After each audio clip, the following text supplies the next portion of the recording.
Imagine the floodplains of prehistoric North America over 100 million years ago, where a predator lurked with a reputation that would one day revolutionize our understanding of dinosaurs. This was Deinonychus, a relatively small but remarkable carnivore that prowled these ancient lands.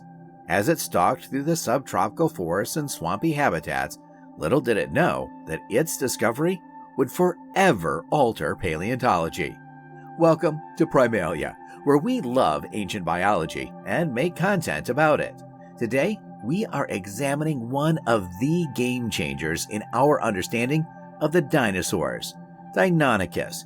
Thanks to its relative popularity, many people are aware of the Deinonychus, yet few truly understand the amazingness of this creature. Its remains were first uncovered way back in the early 1930s.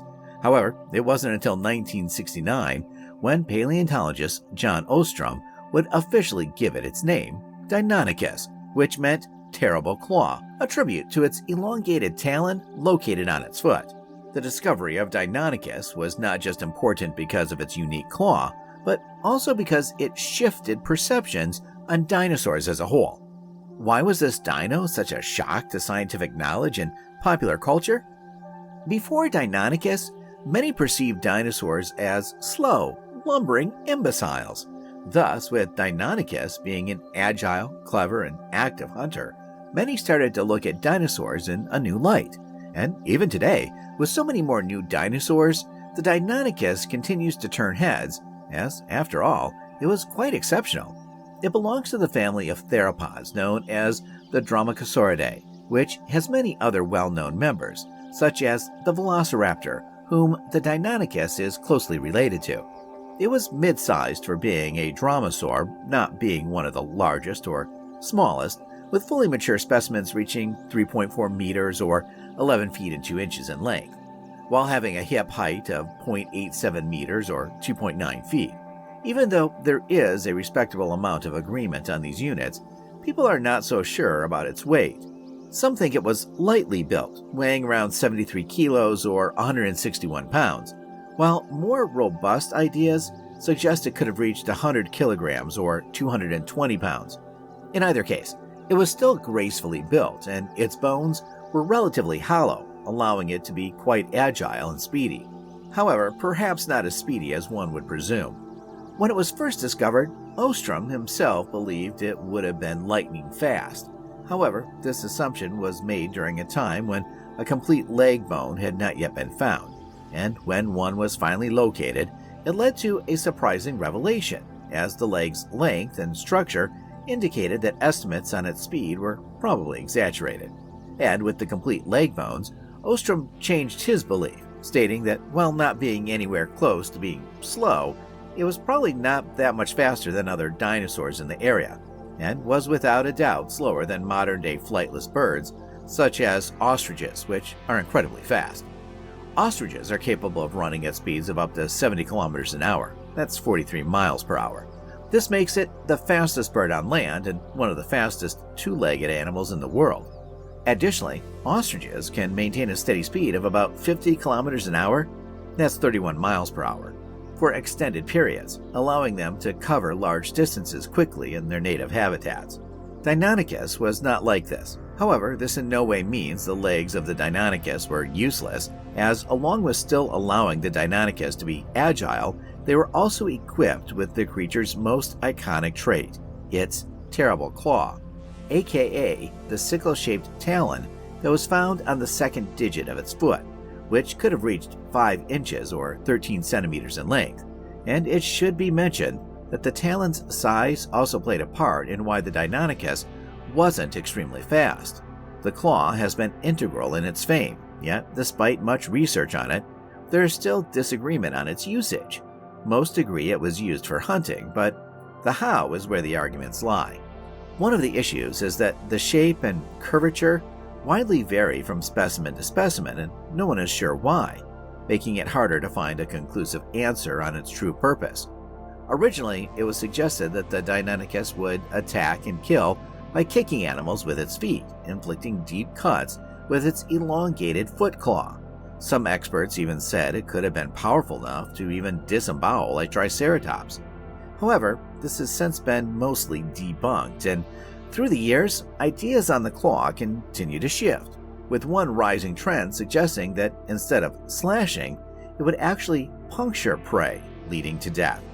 But some paleontologists had issues with this, as a simulation involving a pig carcass and a robotic talon found that it could not cut, slash, or puncture to any meaningful degree, which then led to some speculation that the claws were actually made for climbing trees, as the Deinonychus also coincidentally had four-limb claws that appeared to be well designed for holding.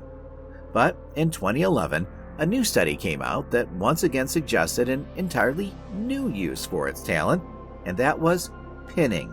In this scenario, the Deinonychus would use its agility to get on top of an animal and proceed to pin it down with its talon, while grasping the unfortunate animal at the same time with its hands, which were relatively large and equipped with their own set of three sharp claws.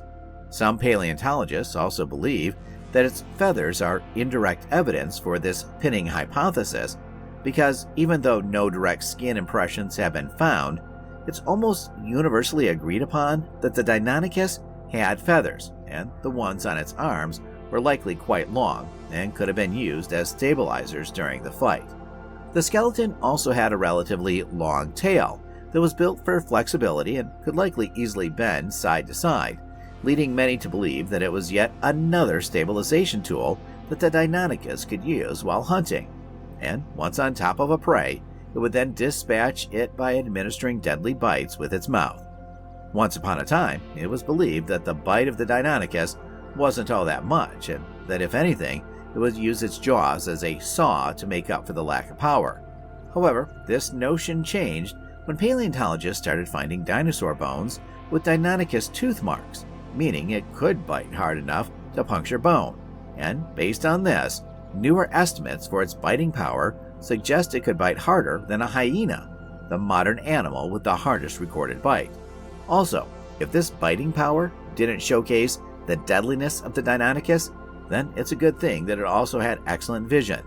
Studies on its skull indicate that it likely had a great level of binocular vision, which would allow it to easily spot potential victims, even in underbrush. As if alone these beasts were not formidable enough, there is an idea that it was a pack hunter. This stems from multiple findings of Deinonychus around skeletons of Tenontosaurus, a genus of ornithopods that as adults were too large for a still Deinonychus to take down. One such finding consisted of an adult Tenontosaurus and 5 Deinonychus, while another site involved 6 partial remains of Tenontosaurus and 1 Deinonychus, albeit there was also an excess of Deinonychus teeth in the vicinity. Both these findings led to believe that the Deinonychus was possibly a pack hunter. Other evidence that pushes this idea further is that footprints have been found in trackways that indicate a group moving together in a coordinated fashion. However, others believe it wasn't really a pack hunter, being more like a Komodo dragon when it came to feeding behaviors, as Komodo dragons, for the most part, are solitary hunters, but will accumulate around freshly killed animals where a chaotic feeding frenzy will take place, which sometimes also results in a Komodo being harmed as well.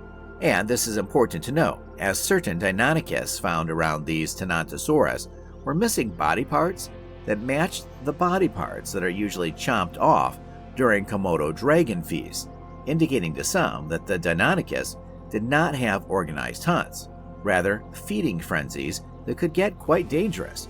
However, if it did not hunt in packs, it brings up the question of how the numerous Tenontosaurus died, as many of the ones found near Deinonychus were adults.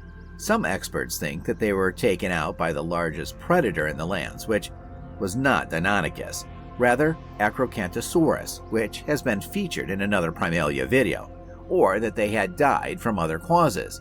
It's possible that the Deinonychus were simply scavenging, though paleontologists are fairly confident that at least part of the time they were behind the kills, as no other obvious damage has been found on the Tenontosaurus. Along with Acrocanthosaurus, there are many other dinosaurs in the area, as the Deinonychus inhabited a part of North America that, during its existence, which spanned between 115 and 108 million years ago, held quite a range of dinosaurs, including the Theropod, the Zephyrosaurus and Cephaloposidon, and while other dinosaurs were present, these ones are the dinosaurs that have been most associated with Deinonychus remains.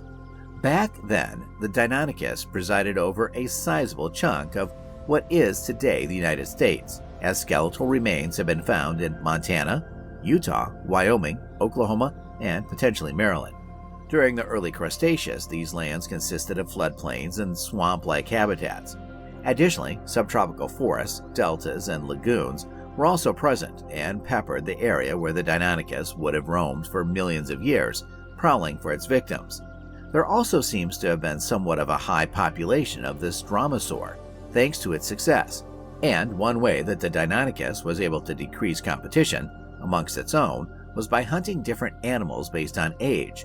This was good news for the Deinonychus, but bad news for other residents, as it meant more animals had to be wary of the stealthy killers. But what do you think?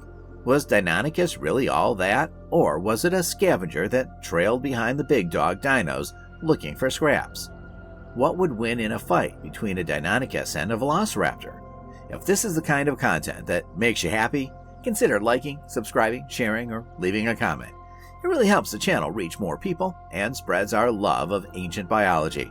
Also, be sure to check out Primalia's video on Acrocanthosaurus. Stay curious.